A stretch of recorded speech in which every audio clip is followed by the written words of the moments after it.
সুপ্রিয় দর্শক, আপনারা কি ধান চাষ করেছেন? ধানের অধিক ফলন আসছে না? ধানের কি এখনও পর্যন্ত পাশকাঠি ভালোভাবে আসছে না? 2টি বা 3টি পাশকাঠি মাত্র আসছে। 15 থেকে 20টা পাশকাঠি কীভাবে আনবেন, সেই বিষয়ে আজকে বিস্তারিত আলোচনা করব এবং সম্পূর্ণ বিনামূল্যে কিভাবে পাশকাঠি আনা সম্ভব আছে এই বিষয়েও আলোচনা করব। তা চলুন বন্ধুরা, ভিডিওটি শেষ পর্যন্ত দেখানো।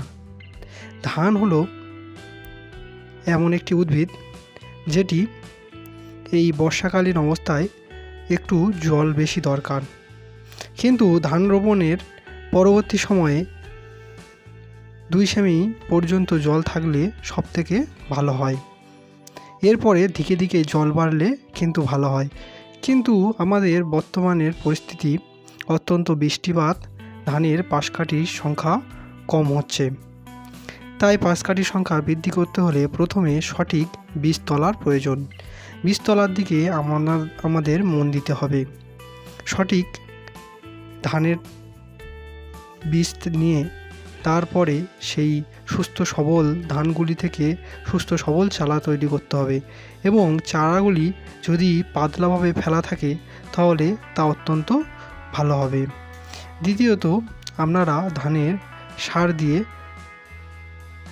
গাছে পাশকাঠির সংখ্যা বৃদ্ধি করতে পারেন। এটি একটি ব্যয়বহুল অবস্থা। এটি করার সাথে সাথে আপনারা যদি এইভাবে সিঁড়ি দিয়ে একটি মই দিয়ে ভালোভাবে তার উপরে অন্তত 20 কেজি ওজন হওয়া চলবে, ওর বেশি যেন না হয়, সেই ওজন দিয়ে আপনারা যদি মই দিয়ে দেন, অর্থাৎ গাছগুলোকে হেলিয়ে দিলে আপনাদের ধানে অধিক পাশকাঠি আসবে।